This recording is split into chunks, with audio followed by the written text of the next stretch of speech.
Hello, I'm David Hardesty, and this lecture is an overview of U.S. tax rules for the U.S. taxation of non-resident alien individuals and foreign corporations.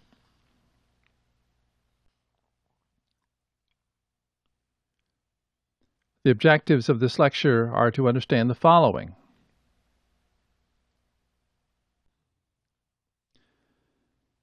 The basic principles of taxation based on the source of income versus taxation based on residency.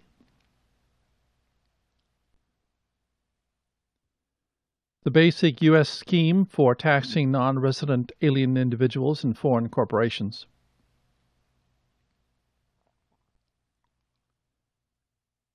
And the impact of U.S. tax treaties on the taxation of non-resident aliens and foreign corporations. There are two basic ways in which tax is imposed by a country. One is on the basis of residence, which is used by the United States to tax the worldwide income of its U.S. corporations, citizens, and resident aliens. Under the regulations, all citizens of the United States, wherever resident, and all resident alien individuals are liable to the income taxes imposed by the U.S. Code, whether the income is received from sources within or without the United States. The same rule applies to domestic corporations. The other is on the basis of source, meaning a country exercises the right to tax income if that income has its source in the country. This is the basis for the United States taxation of U.S. source income of non-resident alien individuals and foreign corporations and other entities.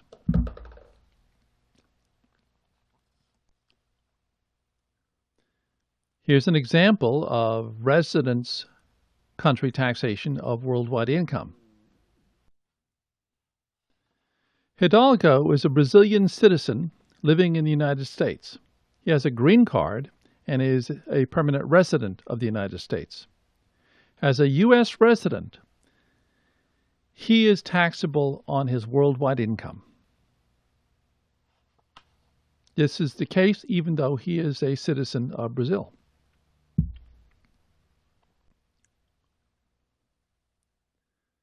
Here's another example of residence country taxation. Jones is a U.S. resident with rental income earned on a real property located in country X, a foreign country. The income from that property is taxable in the United States due to the fact that Jones is a U.S. resident.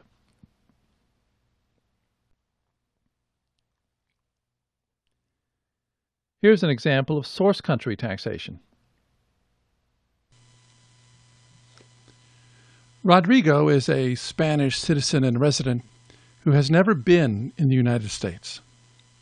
However, he owns an interest in rental real property located in Minnesota. He is taxed in the United States on the income from that property because the source of the income is the United States.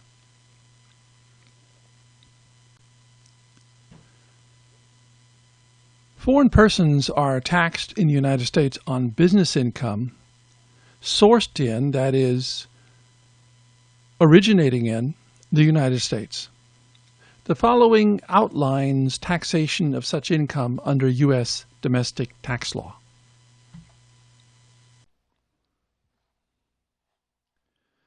A foreign person's income that is effectively connected with a U.S. business is taxed in the same manner, using the same rates, as income earned by a U.S. resident. The foreign person recognizes U.S. source gross income and reduces that income by allocable deductions. The result is taxed based on regular U.S. tax rates either at Section 1 for individuals or Section 11 for corporations.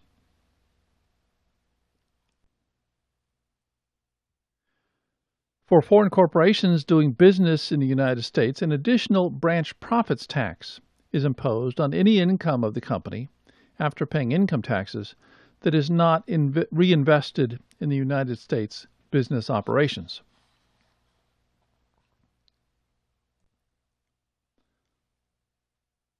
Here's an example of effectively connected income. Foreign Corp is a Country X corporation with a branch office in the United States through which it sells product X to U.S. customers. No tax treaty applies. Foreign Corp is engaged in a U.S. trade or business, and its U.S. sales are effectively connected with that business.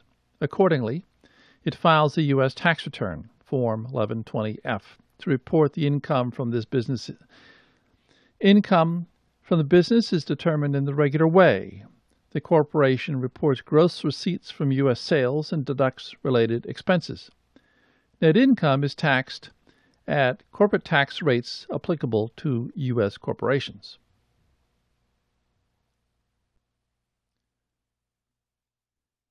Now let's turn to the taxation of foreign persons on non-business income.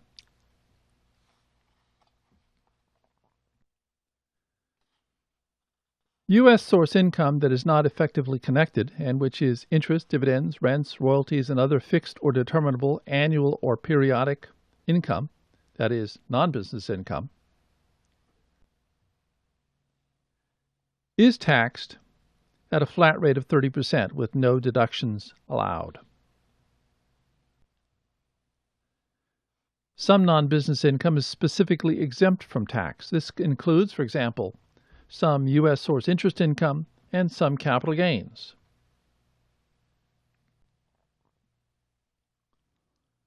However, an exception exists for U.S. source gains on sales of real property, which are taxable.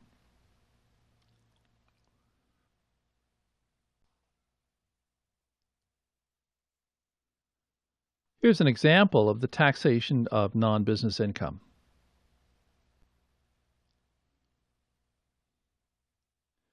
Foreign Corp is a Country X corporation that is not engaged in a U.S. business. It receives royalties from licenses of patents to U.S. companies. No tax treaty applies. Foreign Corp is taxed at a rate of 30% on the gross royalty income. No deductions are allowed in determining the amount of income subject to this tax.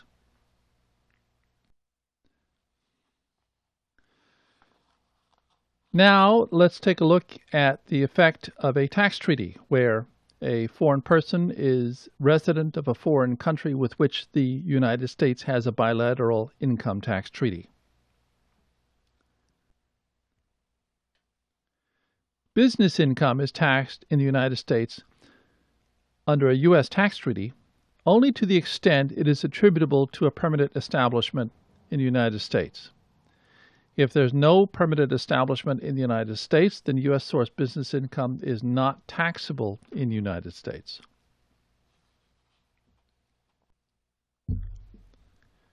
In general, if the income subject to tax in the United States as determined under the tax treaty is less than it would be under U.S. domestic tax law, the foreign taxpayer may, but is not required to, invoke the treaty to reduce the tax.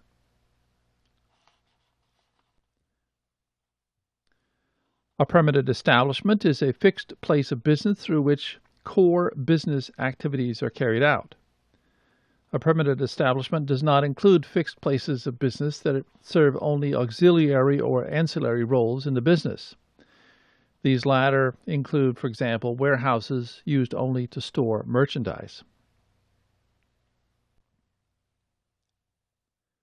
Non-business income, including dividends, interest, rents, royalties, and other fixed or determinable annual or periodic income, which is not attributable to a permanent establishment in the United States, is taxed in the United States under the rules for non-business income discussed earlier.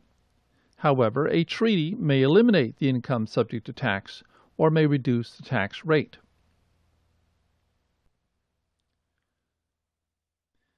Here's an example of taxation of income attributable to a permanent establishment.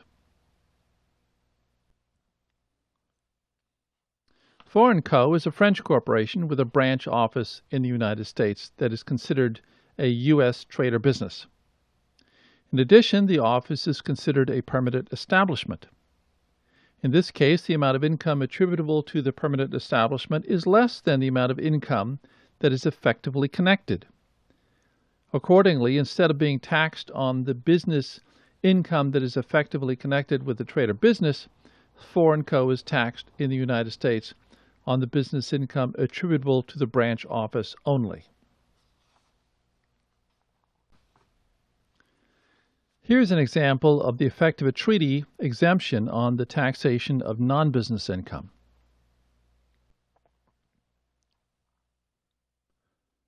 For & Corp is a German company that licenses patents to U.S. companies. Hello, Under I'm David Article Hardesty, 12 of the U.S. and in Germany this tax lecture I treaty, want to talk to you about the German my resident expectations is not taxed in the for United States your on writing in U.S. this source course. royalties. Without the tax treaty, For & Corp The goals would of this have been lecture are as taxable follows. in the United States at a rate To of 30%. review the goals for writing in this Under course, the treaty, it is not taxable at all. To understand how these goals are applied to unit discussion problems in this here's an example of a taxpayer with U.S. source and business then income, understand but how no these goals permanent are applied establishment to in the United examinations States in this course. For First, Corp let us is look a at the goals UK for writing corporation in this course. that sells These tools goals to are U.S. simply customers. stated. It does not have an office in the United States. Students However, should its be able to salespeople identify regularly make tax sales issues, calls on U.S. Resolve those custom issues through companies. research using authoritative In this case, materials, these salespeople and cannot make effectively contracts communicate the on results behalf both of orally For and Corp. in writing. And for reasons we will discuss in week 3, this lack Let's of contract discuss how we power meet these goals. means that For Corp has no permanent establishment to in the United States. Identify tax issues, a student needs Even to though it may be engaged in a have U.S. a trade or broad business exposure to all through the significant regular areas presence of of its taxation. salespeople. Because In it does this not course, have the a goal permanent is to establishment cover each in the United area States, of domestic and its international sales tax to law U.S. customers are that not relates taxed to in the United taxation States. of inbound transactions. In order to The last piece of effectively our research overview identified of the issues, taxation of students foreign need to persons is understand how to withholding. work with primary and secondary tax authorities. Foreign persons, including non-resident aliens, foreign corporations, and sometimes foreign partnerships, are subject to a vast system of income tax withholding on much of the income that is subject to U.S. tax.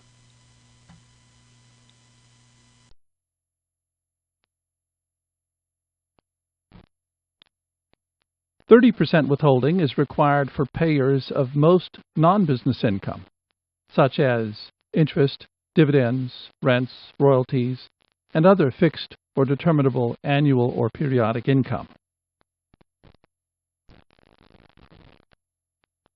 Income tax withholding is required for a disposition of a U.S. real property interest by a foreign person, which includes a direct ownership interest in real property located in the United States, or an interest in a corporation that holds such real property. Withholding is ordinarily at 10% of the amount realized by the transferor. A partnership, whether foreign or domestic, must withhold tax on income distributable to foreign partners to the extent that the income is effectively connected.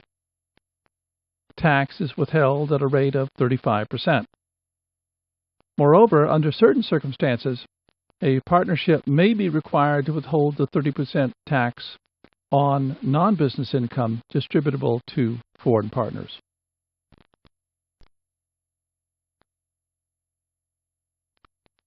Here's an example of withholding on non-business income. Albert is a citizen and resident of Country X who received dividends from investments in U.S. domestic corporations. He is not engaged in a U.S. trade or business, and no tax treaty applies. The paying agent must withhold tax at a rate of 30% on dividends paid to Albert.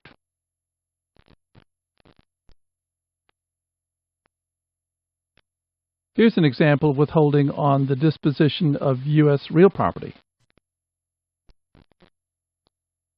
Hickman is a Country X resident who sells real property located in Nevada. He is a non-resident alien. His net proceeds from the sale are $10,000, and his cost is $95,000 for a gain of $5,000. This gain is taxable in the United States. However, despite the fact that Hickman's gain is only $5,000, the transferee must withhold tax of $10,000 or 10% of the amount realized.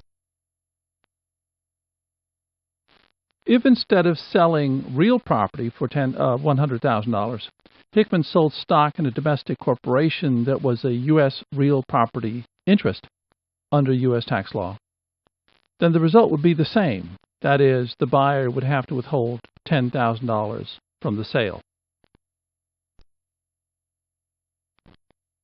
Here's an example of partnership withholding. Partnership X is a U.S. partnership that earns $100,000 of effectively connected income. Amelia is a Country X partner who owns 10% of the partnership. Amelia is a non-resident alien. The partnership must withhold 35% of Amelia's 10% distributive share of effectively connected income, or $3,500.